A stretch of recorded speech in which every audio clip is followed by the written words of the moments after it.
Hello and welcome to episode 12 of the IALT interview project. I'm Jeff Samuels. I'll be your guide and host. And with me today, we have Shannon Donnelly Quinn and Anna Tumarkin, who have written an online Russian textbook, we're very excited about this. We're going to discuss how they did it. We're also going to give you some demonstration and a little bit of guide to the textbook itself, and also the rationale and some of the technical aspects and so forth. First, let me ask our guests to introduce themselves and to talk a little bit about how they came up with the idea of the free online Russian textbook. So, Shannon, do you want to get started? Yeah, I'm Shannon Donnelly Quinn, and I teach Russian at Michigan State University. How about you, Anna?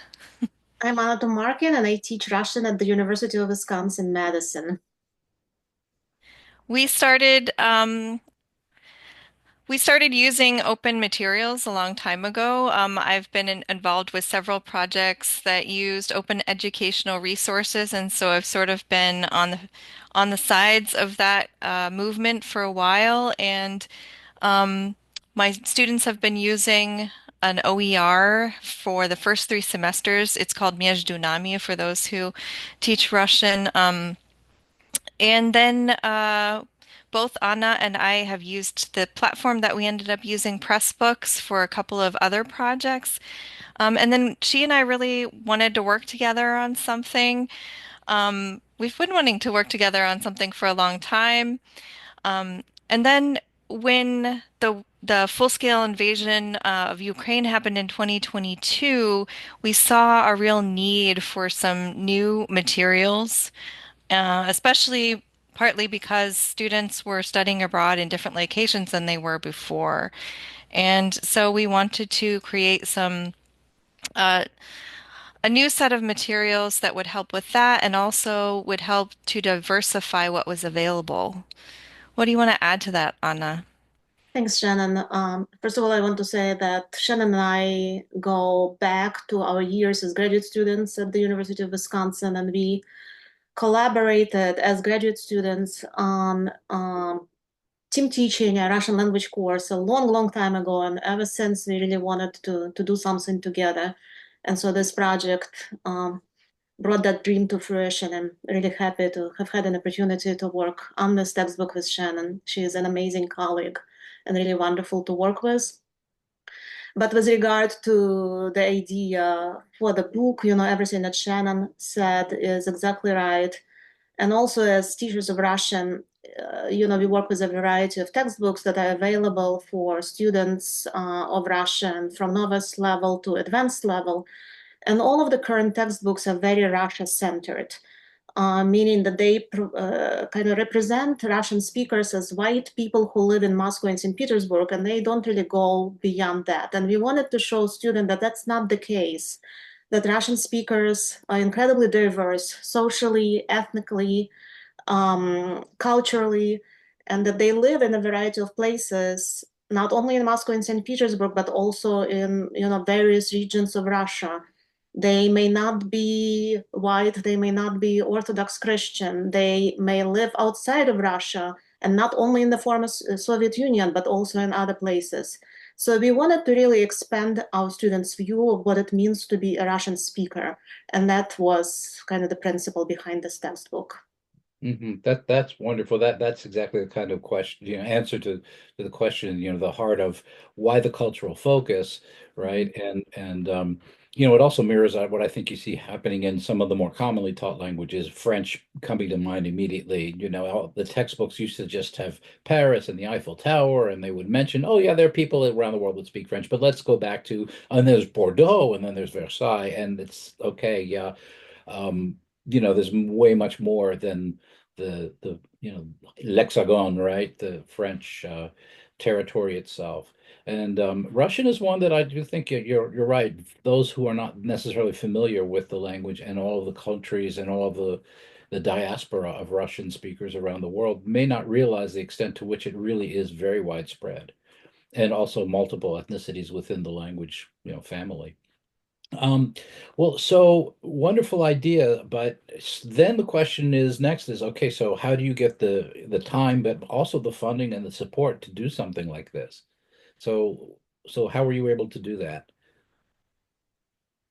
We were really lucky that the Less Commonly Taught and Indigenous Languages Partnership had a program where they funded some projects, and ours is one of those that got funded. So um, it really helped in many ways, but the biggest thing that it did for us was that it allowed us to hire consultants for each chapter. So these were people who either were from these places that we were writing about or lived in the places that we were writing about. And so they did a variety of things that was really, really helpful in our development of the materials.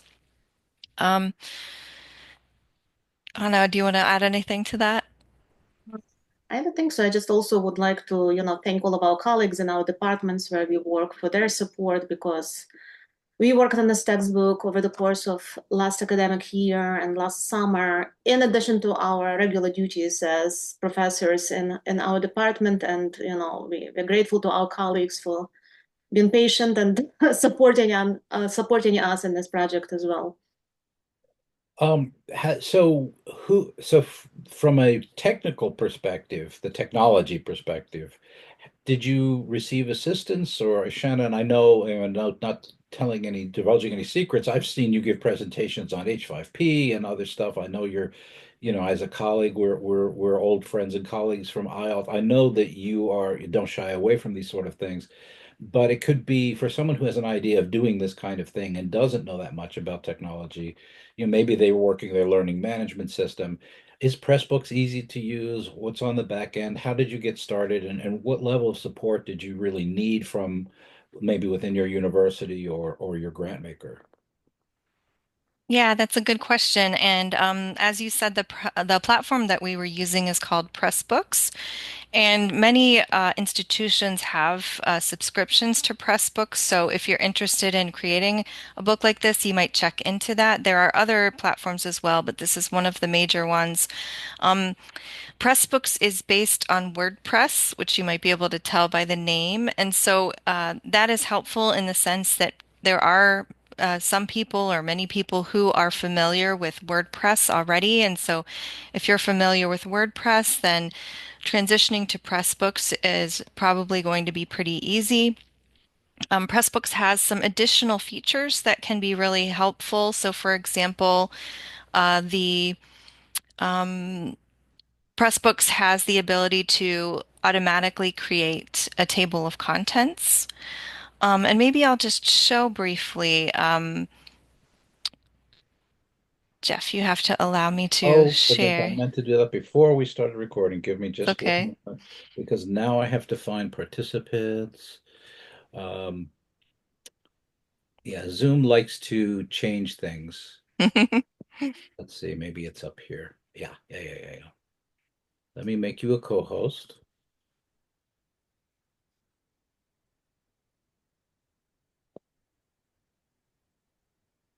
You should be able to share, right? All right, there we go.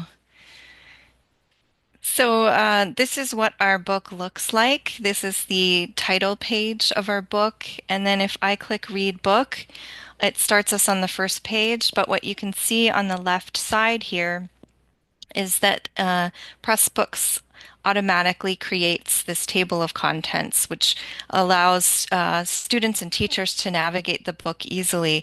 So we can see that this book has 6 chapters. And if I click a plus sign, then it opens each chapter and you can see the different pages in the chapters. And so that's one of the things that Pressbooks gives you in addition to the functionality that WordPress already has within it. Um, Another thing that Pressbooks has is it has the ability to create tables. So I can use one of our vocabulary lists as an example. Here we have created a searchable vocabulary list with one of the features in Pressbooks. That's called Table Press. And then the most important thing probably for us was that our instance of Pressbooks, which is through the University of Wisconsin-Madison, it has H5P built into it, and H5P is an application that allows you to create many different types of interactive activities. And so I'm sure Anna will show you some more, but I just wanted to show you one example of those. I'm going to go to this chapter here towards the end. Oops, towards the end of this chapter. Um, some of them are quite simple, like multiple choice or true, false, or fill in the blanks. But then there are some that are more complex. Like this is called game map, so you can create a little game. And when I click the game pieces here, different types of activities will show up. So H5P has, I think it's something like 50 different activity types that you can incorporate into your book. And so that's one of the things that attracted us to this platform. Um, we didn't need a lot of technical assistance because both of us were pretty experienced with this platform to begin with. We had used it for projects before, but each campus has people who are, if you have a subscription on your campus to Pressbooks, your campus has people who are trained on it and oftentimes offer trainings, and Pressbooks itself offers trainings as well. And so there are a variety of ways that you can learn to do these different things. Of course, it's also really helpful that if something does happen, a bug comes up and something's not working correctly, if your institution has a subscription, there's a person that helps you with that process if there's a problem that you need to address. So that's a little bit about the kind of technical background. I think Anna might show a little bit of one of our chapters. That would be great. Yeah, I was going to ask if you might address the content a little bit and give a little bit of a tour. That would be wonderful. Yeah, sure, I'll be happy to. Am I able to share? I believe so. I made you a co-host. Okay, wonderful. So I will show you one of our chapters, and it is a chapter on the country Sakartvelo, or it is known in English as Georgia. In Russian, it is also known as Gruzia. Let's see. Oops. I think I'm doing this right. Can you see my Yes. screen? Great. So this is chapter 5 of our book, but all of the chapters follow a similar pattern. We begin with an overview of the chapter. We give students some suggestions as to which browser to use. We found that Chrome works better than other browsers, so we are suggesting that in the beginning of every chapter. We also remind students who are maybe using this textbook for the first time that we have a for students page that introduces them to some valuable information about the book and also gives them suggestions on how to best work with the book as well. We give an overview of topics covered in the lesson, in the chapter, and then sometimes we have acknowledgements. In this particular case, we begin with an acknowledgement of Georgia, Sakartvelo, and Gruzia. These are the two names of the country that we are using throughout the chapter. And this is one of the complex topics, complex issues that we address in this chapter, and in some other chapters as well, the name of the country itself and the relationship of the Russian language to the history, culture, and people of that country can be pretty complicated. So we do address it in numerous chapters, but this is an example in this case. We also provide links to some of the supporting materials that we offer and to Quizlet sets that we've created so students can practice the vocabulary as they wish. And then we move on to some kind of general pages about the plays that we are introducing in this chapter. Each chapter has a page called Основные факты, or main facts, where we kind of give general geographical, historical, and cultural information about this country and have students engage with some texts and media that helps them learn about this country. You also see these different color-coded boxes, and they represent different types of activities. So whenever you see a purple box, it means that this is either a reading activity or a listening activity. When you see a green box, it is an exercise. It can be a comprehension exercise about a reading or listening text, or it can be a grammar or vocabulary exercise. And then in these blue or teal boxes, we usually have conversational activities. So these are questions that students can discuss either with the entire class or in small groups or with a partner. And these are questions based on the information that they read on the page. So almost every chapter also has a page called Interesting Facts About, in this case, Georgia, but interesting facts about the country or region that we are introducing. Again, we have a reading exercise here, some exercises designed to test the students' comprehension of this reading. And here we have also an orange box. Orange boxes usually serve two purposes. They can introduce some vocabulary. So here, for example, it introduces an expression in Russian, or it can introduce a grammatical topic. So orange means something new in either lexicon or grammar. So this is also another introductory page. So these are some additional introductory pages that I'm going to just skip through.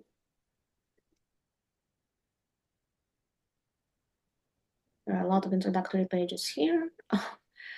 But then we move on to the lexical focus of the chapter. And in this particular case, the lexical focus of the chapter is food and cooking, and also traditions of hospitality. So we begin with kind of an overview of vocabulary that we think students should already know. Students at this level should already know, or at least be familiar with. Of course, every student is different. We don't expect that everybody will know all of these words, but we kind of want students to review them. If they already know them, great. It will boost their confidence. They will feel wonderful discussing these topics because they already know so much vocabulary. If they don't know them, we give them obviously all of this vocabulary, and as well as opportunities to practice it. We have some exercises where they can work on this vocabulary and feel more confident about it. After that, we introduce vocabulary that we think is new. And again, it all depends on the background of each student and on their experience. This new vocabulary may not be entirely new to some students, which is fine. If that's the case, they can just go through it very quickly. If it's new, then we again offer lots of opportunities to practice through flashcards, through different types of activities, and we vary our types of exercises so that students can engage better depending on what kind of learner they are, that they can stay engaged, don't get bored. There's a variety of different tasks and exercises that they can do as they work on the vocabulary. After that, we introduce grammar. And we did not design this book to be a grammar textbook. So we do not attempt to introduce grammar in any kind of a systematic way. We introduce grammar that's relevant to this topic and that will help students engage with this topic as they work on the activities in the chapter. So for example, here we have the instrumental case in Russian, which is frequently used in expressions related to food and hospitality. We explain the formation of different kinds of imperatives and a conjunction that's also frequently used in these kinds of contexts.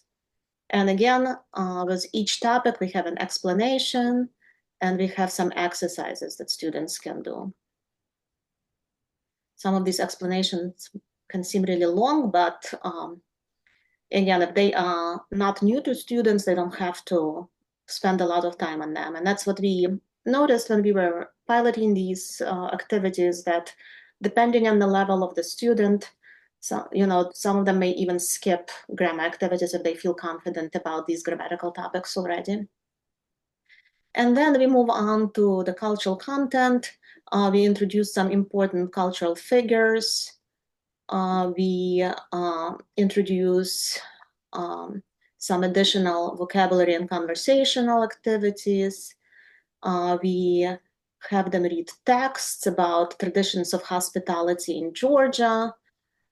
We show them parts of a documentary that see that allows them to learn about some important traditions in Georgia.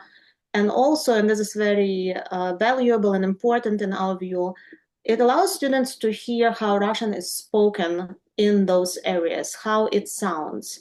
And we do not use the term accent. We don't think it's the right term to use, but it's just a different way that Russian is spoken in different areas. And it's important that students understand that, you know, Russian is not spoken the way it's spoken in St. Petersburg in every other place where Russian speakers live. And so here they have an opportunity to hear a very kind of local pronunciation and how people interact in Russian in Georgia, as well, of course, as learning about the traditions of winemaking, toast making, and hospitality in Georgia.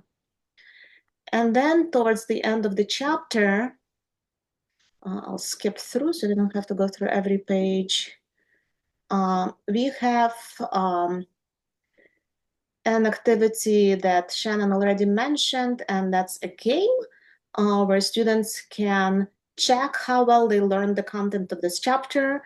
By participating in this game, they click on each game piece and answer some questions where they have to remember the cultural content and also remember some of the vocabulary that they learned in this chapter. After that, we have a way for students to engage with each other. And we do this differently in different chapters, but in this chapter, they can read different recipes from the places that we introduced in the book. So not only Georgia, but also Kazakhstan, Lithuania, Ukraine, and different areas of Russia. So they can read or watch some of these recipes, and then they have an opportunity to vote for their favorite recipe, which, you know, a great way for them to see what other students enjoyed, what other students liked, and also it encourages them to actually try these recipes, to try making them, and then sharing their experiences with other students. And we also have a page where students can actually share, and this is done by using a Padlet. We populated this Padlet with some of the websites where students can find recipes from different countries and regions. And we also ask students some questions that we would like them to address as, you know, they find their own recipes and share these recipes with other students. And so we have some students that who already shared their recipes. They introduce themselves, they tell others where they're from, and then they share the recipes that they found and explain why they enjoyed those recipes. And then finally, we have suggestions for additional activities because, of course, our chapters only touch the surface. You know, the cultures of these countries are so rich and so complex that, you know, the one chapter in the textbook is only a beginning of a much bigger exploration. So we give students ideas as to where they can go next, what they can do to explore these places even more. And these are also just suggestions. We hope that the instructors will have additional suggestions and that maybe they will also share them with us. And then we have some of our reference pages. This is a vocabulary page where students and instructors can find all of the vocabulary for the chapter. And also, we give them links to complete vocabulary lists that we have in our Google folder, and Shannon, I think, will talk about it a little bit later. And we have a searchable complete vocabulary list that Shannon already also demonstrated, so I'm not going to spend a lot of time on it. We also have a collection of all speaking activities here and a collection of all texts. So this includes reading texts and transcripts of listening texts, so media activities, that's media text that students listen to or watch in the chapter. And that's about it. This is an example of one chapter, but all of them kind of follow this pattern. That's wonderful. Mhm. So just to make sure I fully understood, each chapter follows the same structure. You've got color coding for the types of sections of each one, and they're more or less in the same order, right? So you mentioned that the orange color meant that it was something new that was being introduced. You always give vocabulary that you assume that the student already knows. And then you've incorporated games and different types of learning activities that essentially come with H5P but are incorporated into Pressbooks. I noticed that you also have a good bit of media. Then I'm assuming that you had to find that and import it, but it was probably easy to do. And then whatever rights you might need to clear, you do that, right? Um, does it export to if an instructor wants to have assign it to a class, for example, and use it for formative assessment, does it integrate with learning management systems or export even to a Google Sheet or something where the instructor can do that? Or is it really the learner themselves gets the results and only uses it for, their own enrichment and their own practice? It somewhat depends on the institution. Pressbooks does have a way to incorporate with course management systems. That's actually new, so we haven't tried it ourselves yet, but that is a possibility. Pressbooks also has the ability to be exported into like a PDF print version. Obviously, then the interactive activities don't work as part of that. And so, what we decided to do instead, as Anna mentioned, is we have a Google folder that has copies of a lot of the activities that people, if they prefer to, they could print out. So sometimes it just helps to have a printed version of a text that you're reading, or perhaps a teacher wants to take a text that's in our book and maybe modify the activity or add something to it. So we have given free permission to the teachers to use any of those in any way that they see fit. And we also have created, as part of our Google folder, we have a folder in which we hope teachers will share some of what they create for their courses. Because, of course, as we know, every group of students is different and every level of students is different. And so teachers are going to, as they always do, they're going to modify the materials that they have in the ways that work best for them and their students. And so we hope that some of the teachers will sort of join our community and add to what we've provided there, so that if other teachers find those additional things helpful, that they can use those. So there are a variety of ways that you can use the book. It will be interesting to see if in the future some people may try the functionality of plugging the book into the course management system. That is some functionality that Pressbooks is working on right now. But in most cases, probably people will use it sort of as a preparatory step, and then they'll have students do either a subset of the activities in class, or they may create some of their own supplementary activities. Another thing that we've included, at least in many of the chapters, is we have a set of Google Slides that we used with our students when we piloted the book, that teachers are welcome to make their own copy of and then modify. And then we hope they'll share what they made with us and other teachers as well. That's I wonderful. also want to add that I started working, it's not ready yet, on creating a test for one of the chapters. And if we find that to be successful, we will create additional assessments for the chapters. But again, for each instructor, assessment needs may be different and they may want to address assessment in different ways, but we do want to kind of provide a starting point. Here's what you can start with. Use it if you like, change it according to your needs, or add to it and share with us if you could. That would be wonderful. But this is something that we will also hopefully add soon. Um, One que that would be wonderful. I think, especially again, we were talking about formative assessment and all of that integration with learning management. That would be really helpful. And along those lines, I wanted to ask, you mentioned and showed a little bit of speaking exercises, but it wasn't clear to me whether you actually use the student's computer or device with the microphone where it actually records the student's voice and saves that file, or is it meant to be used for in live interaction, synchronous interaction in a classroom setting among learners who, just speak without electronic mediation?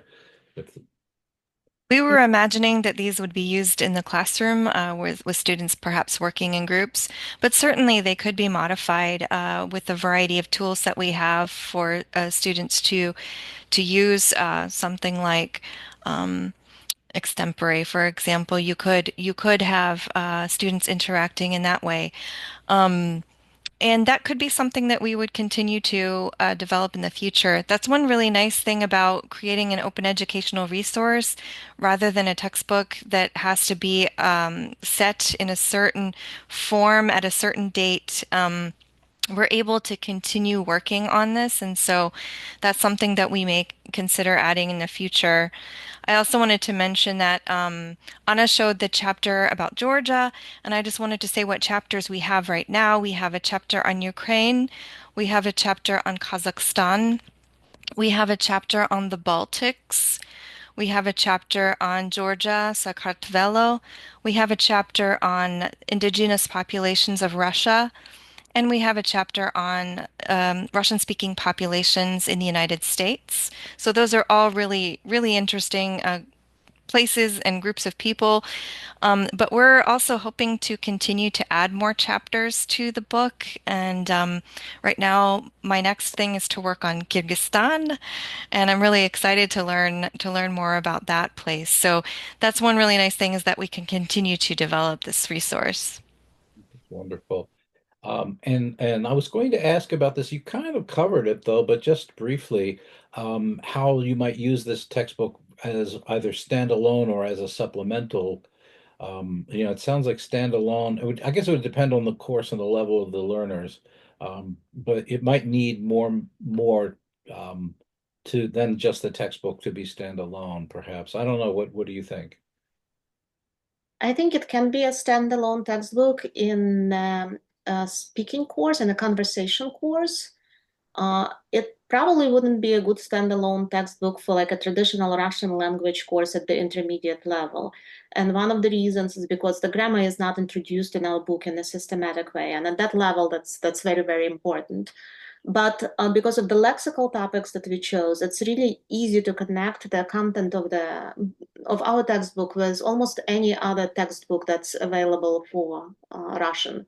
So I think it's really, really easy to use to use as a supplement.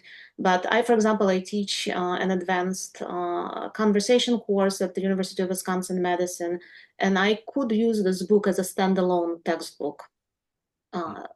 Because the focus of my course is not grammar. So, so it's definitely possible. And I believe that, in my opinion, depending on the contact hours that instructors might have available to them, you could use this book for either a semester or even for an entire year, because in each chapter there are really a lot of readings, a lot of listening activities, a lot of conversational activities to really um, to really fill the needs for an entire academic year, but kind of depends on each program, each course, and each instructor's needs. Mhm. No, that's good. I think it's really well designed and also flexible. I mean, you can continue, like as Shannon, you were saying, right? You guys can continue to work on it. You can add functionality. You can change the content. You can modify. You can incorporate activities that other instructors put in the shared spaces, in the Google Drive. So I think that's wonderful. Before I had one or two just to close, but Shannon, did you want to show, I know you guys mentioned that you might want to show some other things as well. And I was thinking maybe the instructor view, I wasn't sure. I can show a little bit of the, one second. So here I can show you our Google folder. So we have this folder available, and you can see that there are folders for each chapter here. And then when I click on one of them, um, this folder here is where we have shared things that are from the book itself or things that we've created. So there's a few different things for vocabulary, a few different vocabulary lists, including a spreadsheet, which can be useful for people if they want to, say, import it into a variety of tools. I imported it into Quizlet, and that's how we created the Quizlets that we provide. But sometimes people like to use other tools, and oftentimes a spreadsheet can be just directly imported. So that's why we provide that. Then we have Google Docs that have all of the speaking activities together, and that could be useful, say, if someone wanted to have those available in class for students to look at as they are speaking to each other. They might have them printed out, for example.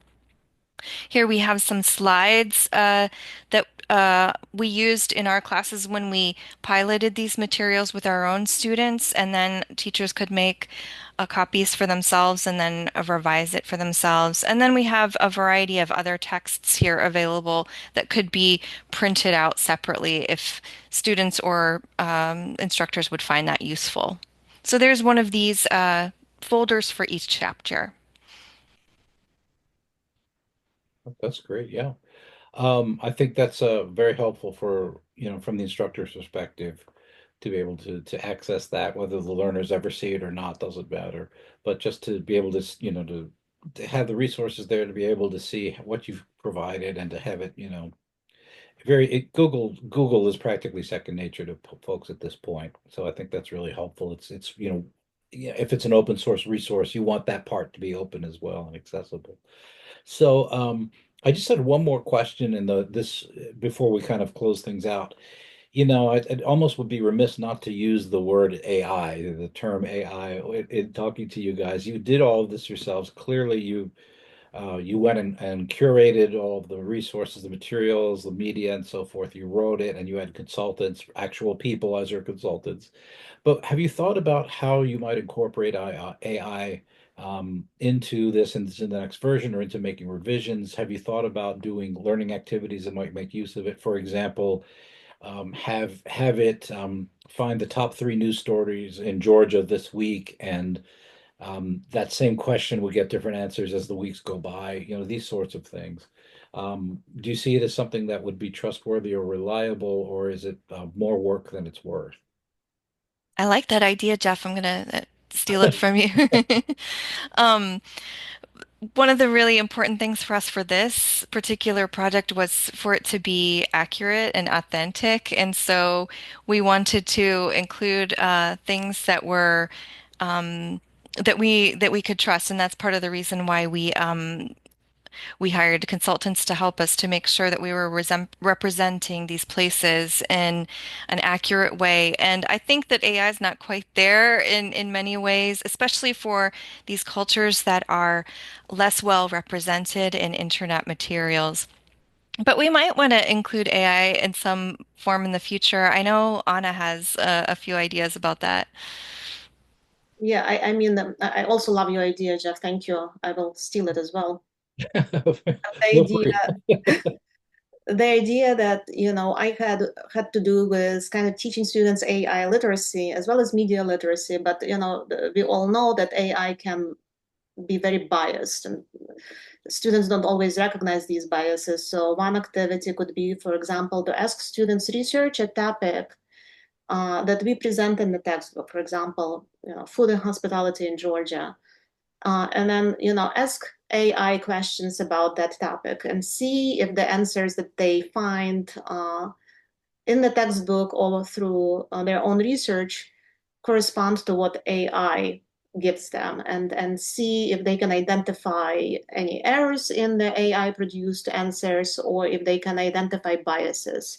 So this would be one approach. Also, I'm not very well versed in AI yet, but I attended a very helpful AI workshop last summer, and I learned that with a paid subscription to ChatGPT, and obviously paid subscription is not available to everyone, but for those who are able to access that, you can create chatbots, and you can feed your vocabulary lists to uh, to the AI tool, in this case, ChatGPT, and create a chatbot where AI would interact with students on this particular topic using this specific vocabulary. And I experimented with that, and it was not completely reliable. So that's why I didn't want to to add anything to our Google Drive yet that would say, hey, you can use this activity, because AI, even though I worked very, very hard trying to feed it the exact vocabulary that I wanted it to use, and trying to give very specific directions, it still deviated from my vocabulary list, and it was, at least in my limited experience with AI, it was difficult to kind of keep it within that framework that I wanted to keep it within. But it's something that in the future could be possible, and allowing students to engage in a more interactive way with the vocabulary and cultural content of this book or any other book. Yeah, but I think that's wonderful. Yeah, it really remains to be seen. I mean, at this point, you want to make sure at the very least it can differentiate between the state of Georgia and the country of Georgia, right?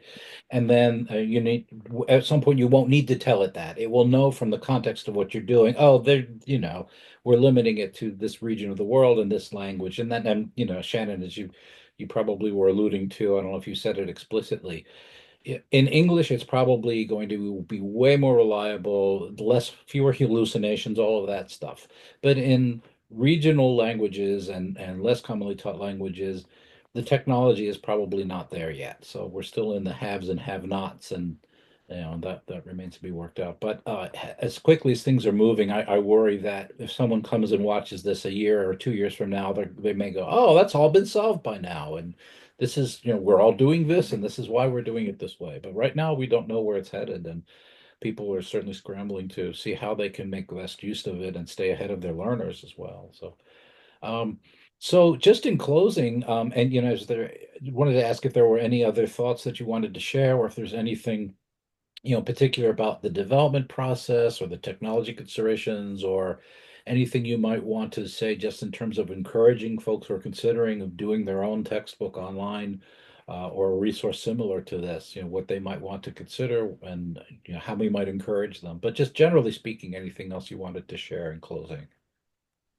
I I just just wanted to say that this has been one of the most fun projects I have done, and it's been because I've been able to learn so much about these different places. And I think our students are going to enjoy it as well. And I hope that one of the results is that they will also feel like they can be part of a Russian speaking community, along with the people and places that they get acquaint themselves with in our book. Okay. I also wanted to add that it is a really good resource for independent learning. So students don't necessarily always need an instructor or a partner to work with this book. It is very helpful to have an instructor or partner, but they can also use it as a resource for independent learning. And sometimes, in situations when a student is not able to take a Russian course in a given semester, but wants to maintain their Russian language skills or to improve their Russian language skills, they can engage with this resource independently because of all of the layers of support that the textbook provides. All of the exercises provide immediate feedback, and so students, and provide hints as well, so students can work on these exercises without having the instructor's support. And I think that's also a really kind of good use of this textbook for those who needed to use it in this way. Great, great. Thank you. So again, thank you to Anna and Shannon for sharing this resource with us. I'm Jeff Samuels, and this has been IALT Interview Project episode 12. We have an even dozen. You've probably already found this and know, so you know that this is on fltmag.com. The other thing I wanted to quickly mention before we end is we never actually showed or said the URL to the book, but we will certainly put that on the page where we host this video so folks will be able to access that. So great. Thank you once again, and we'll see you the next time. Take care. Yeah. Thank you, Jeff.